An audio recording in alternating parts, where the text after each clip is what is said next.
50 combats du siècle entre Mohamed Ali et George Foreman à Kinshasa. Les Congolais se souviennent encore de cette confrontation. Rentrons dans l'histoire de ces combats qui a vécu au stade des martyrs de la Pentecôte. D'une discipline à une autre, Showsport enchaîne avec un deuxième succès consécutif dans la Basket Africa League au Cameroun. En football, les Léopards seniors d'Amo face à l'Ouganda pour relever un défi dans une nouvelle rencontre en connotation amicale, cadrant avec les préparatifs de la prochaine Coupe d'Afrique des Nations de la spécialité.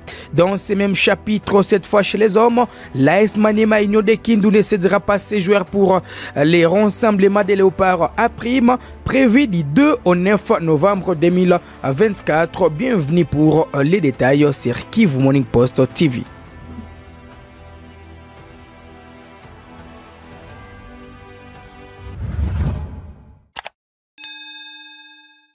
Ouvrons ce numéro de Total Sport avec la boxe. On rentre dans l'histoire.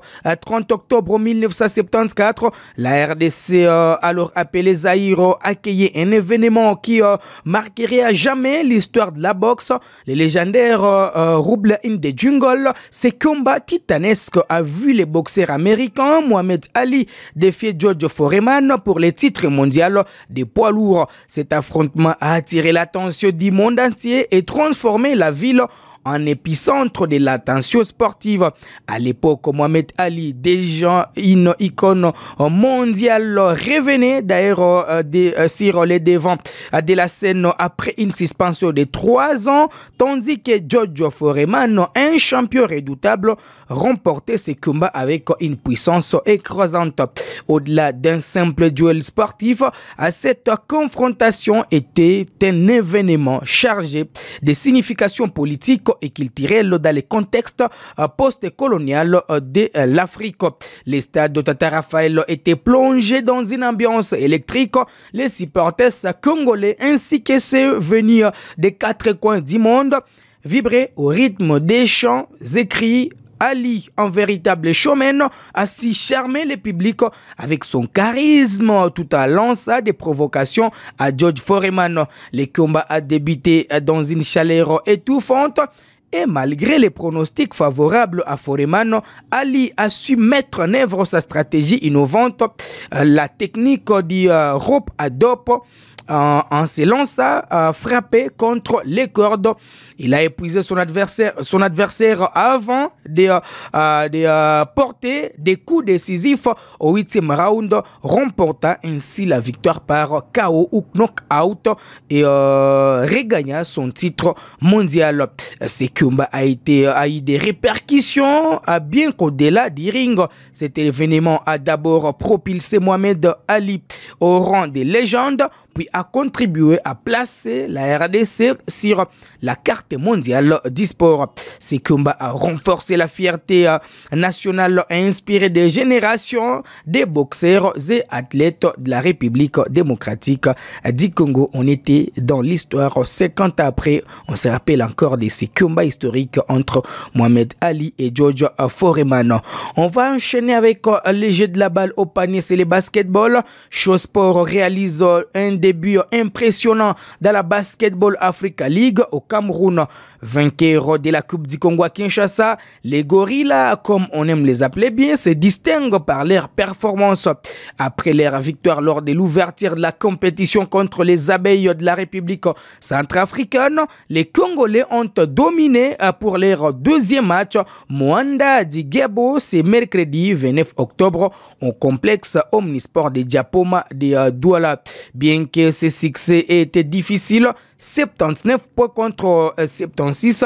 Cette victoire permet à l'équipe de Bukavu de conserver son invincibilité pour sa première expérience dans la Road to Ball. Pour la 3e journée, Showsport affronte l'équipe locale de Kanji Sport. C'est mercredi 30 octobre dans la soirée. Cette rencontre face aux Camerounais s'annonce palpitante, dont à plus que Kanji Sport reste sur une belle lancée avec 2 victoires en autant de sorties. Showsport, qui a moins de 5 ans d'existence, est conscient de l'efficacité du club camerounais et sait qu'il s'agit d'un adversaire en tout cas redoutable. On va maintenant parler football. Les Léopards seniors dames de la République démocratique du Congo affrontent l'Ouganda ce mercredi 30 octobre dans l'ère préparatif pour la prochaine Coupe d'Afrique des Nations qui se tiendra au Maroc.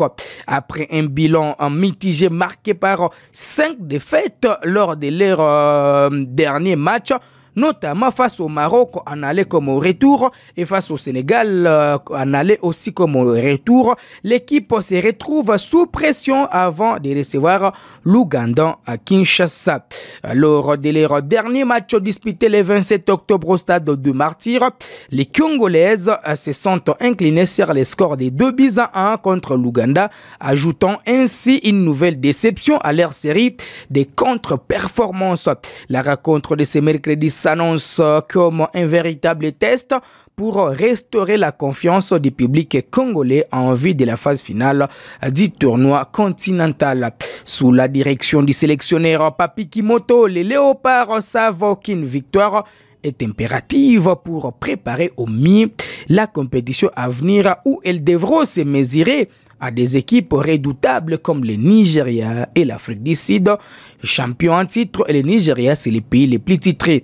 L'enjeu est donc au détail et une victoire contre l'Ouganda pourrait être le tremplin dont les Congolaises ont besoin pour aborder la Coupe d'Afrique des Nations avec un état d'esprit revigoré et une détermination renouvelée. Et donc les Léopards vont prendre part à une troisième Coupe d'Afrique des Nations après 1998 mais également 2006. Pour cette année, les Léopards ont barré la route d'abord au Bénin puis à la Guinée équatoriale, 3 fois championne d'Afrique donc lors des éliminatoires.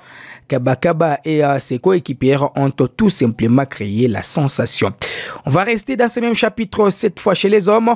L'AS Maniema Union de Kindu ne cédera pas ses joueurs pour les rassemblements des Léopards à prime prévu du 2 au 9 novembre 2024. Dans un communiqué publié sur ses réseaux sociaux le 29 octobre, les unionistes indiquent avoir besoin de l'assemblée du groupe pour préparer la Ligue des champions africaine et la suite du championnat national de la RDC. Nous sommes en première division. Engagé dans un groupe de la mort en Ligue des champions de la CAF, l'AS Maniema Union considère que sa participation à toutes les rencontres du championnat déjà programmées contre Dauphin Noir d'abord le 6 novembre, Renaissance le 10 et puis Céleste le 23 novembre doit lui servir à mieux préparer ses prochains matchs de la CAF Ligue des champions, a écrit les clubs de Kindu. Cette formation exhorte à Otis Ngoma, son staff technique et la Fédération congolaise de football association à se passer des services de ces joueurs convoqués pour les prochains rassemblements. Elle indique qu'au égard de la situation en face, les joueurs seront mis à la disposition de la sélection congolaise à prima lors des prochains rassemblements.